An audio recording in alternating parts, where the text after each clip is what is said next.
కేటీఆర్ గారు 24 గంటల కరెంటు విషయానికి వచ్చినప్పుడు మాత్రమే లేచిన. రైతు భరోసా మీద మాట్లాడినప్పుడు నేను లేవలే. రైతు భరోసా మీద మాట్లాడినప్పుడు రైతు భరోసా రాజశేఖర రెడ్డి గారు, నేను కేటీఆర్ గారు చెప్తున్నా, రైతు భరోసా మీద లేవలే సార్. ఇంకొకటి, వారు మళ్ళా సభను తప్పుదోవ విధంగా హరీష్ రావు గారు నల్గొండ జిల్లాకు Congress party sir, Nagarjuna sir ఎవరు కట్టింది సార్? కేసీఆర్ కట్టిండా వాళ్ళ ఆయన కట్టిండా? ఎవరు కట్టింది సార్? కేఎంఆర్పీ ప్రాజెక్ట్ కెనాల్స్ ఎవరు దగ్గర సార్? సూర్యాపేట రోడ్డు దగ్గర అంటున్నాడు. మొత్తం అబద్ధం సార్. పోదాం సూర్యాపేటకి పోదాం. ఎందుకు సార్? సార్ నీ ఒకటే రైతు భరోసా కన్ఫైన్ కానీ ఒకరించే సార్, రైతు భరోసాకు కన్ఫైన్ కానీ దాని మీద రైతు భరోసా ఏ విధంగా చేయాలో కేటీఆర్ గారు సలహా ఇవ్వమంటున్నారు. కరెంటు మీద 24 గంటలు అన్నప్పుడు మాత్రం నేను లేచాను. వారు కూడా మీరు సబ్జెక్ట్ డిబేట్ కావద్దని చెప్పండి. మేము అడగ మధ్యలో రైతులకు సంబంధించి అంటే ఓన్లీ రైతు భరోసా, రైతులకు వేరే సబ్జెక్ట్ మాట్లాడలేదు మేము. ఇంపార్టెంట్ చర్చ ఇది డైవర్ట్ అయితే. అవును సార్, మీరు కరెంటు విషయం వస్తే మళ్ళీ వేరే చర్చ పెట్టండి. కరెంటు మీద వేరే చర్చ పెట్టండి.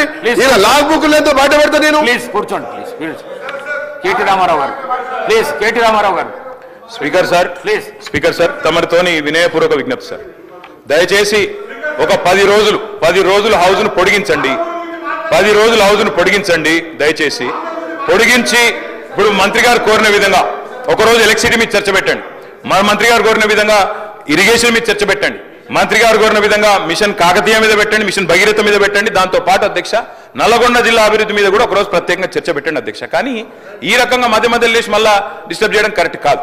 రెండోది అధ్యక్ష, మంత్రి గారి వైఖరి ఎట్లుందంటే వెంకన్న వైఖరి, మా ఇంటికి వస్తే ఏం తెస్తావు, మీ ఇంటికి వస్తే ఏమిస్తావు, అట్లున్నది ఆయన వైఖరి అధ్యక్ష. ఆయననేమో అడగదు అధ్యక్ష, ఆయన ఏమంటారు అధ్యక్ష, నాగార్జున సాగర్ కట్టింది ఎవరు, ఇది కట్టింది ఎవరు, అది కట్టింది ఎవరు, అది చెప్పొచ్చాడు. ఆయనేమో డబ్బా కొట్టుకోవచ్చాడు. కానీ సమైక్యాంధ్రలో అన్యాయం జరిగింది కాబట్టే మళ్ళీ 2014 మీరు మాట్లాడుండ్రు.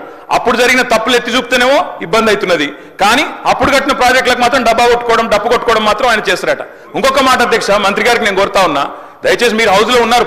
పోయిన సెషన్లో విద్యుత్ శాఖ శ్వేతపత్రం ప్రచురించింది. విద్యుత్ శాఖ వైట్ పేపర్ మీద అధ్యక్ష మంత్రి గారు చెప్పిందానికి చెప్తున్నా అధ్యక్ష. అరే ఆయన తప్పుదో పట్టిస్తే ప్రజలను మంచిది కాదు అధ్యక్ష. 24 గంటల కరెంట్ ఇవ్వలేదు అని మాట్లాడిండు. ఇదే హౌస్ లో మీ డిప్యూటీ సీఎం చెప్పిండు. అది చెప్తున్నా వినండి, ఓపికగా వినండి. మీ డిప్యూటీ సీఎం గారు ప్రవేశపెట్టిన శ్వేతపత్రంలో నుంచే కోట్ చేస్తున్నా. మీ డిప్యూటీ సీఎం గారే చెప్పిండ్రు, కేసీఆర్ గవర్నమెంట్ లో అత్యధికంగా యావరేజ్ గా 19.2 గంటల కరెంటు 24 గంటల కరెంటులో యావరేజ్ 19.2 అవర్స్ ఇచ్చినామని చెప్పి మీ డిప్యూటీ సీఎం చెప్పిండ్రు. కాదంటే మీరు పోయి మీ డిప్యూటీ సీఎంతో పంచాయతీ పెట్టుకోండి, ఆయన అటు ఎందుకు చెప్పినా అడుక్కోండి. ఇంకొక మాట, లాగ్ బుక్లు అన్నారు అధ్యక్ష. మేము అంటున్నా అధ్యక్ష, ఇవాళ కాంగ్రెస్ ప్రభుత్వం ప్రకటనలు గుప్పిస్తున్నది. ఎక్కడ చూసినా ఇవాళ మొత్తం కాంగ్రెస్ ప్రకటనలే కనబడుతున్నాయి. అందులో ఏం చెప్తున్నారు అధ్యక్ష, 24 గంటల కరెంటు. నేను వెంకటరెడ్డి గారిని అడుగుతున్నా, ఈడికెళ్ళి మీ సభ వాయిదా వేయండి అధ్యక్ష, బస్సులు అందరం పోదాం, నల్గొండ జిల్లాకే పోదాం. ఈ రోజు ఏ ఒక్క లాగ్ బుక్ లోనన్నా 24 గంటల కరెంటు వస్తున్నట్టు చూపెడితే మేము మొత్తం శాసనసభాపక్షం రాజీనామా చేస్తామని చెప్పి నేను ఆయన అడుగుతా ఉన్నా అధ్యక్ష.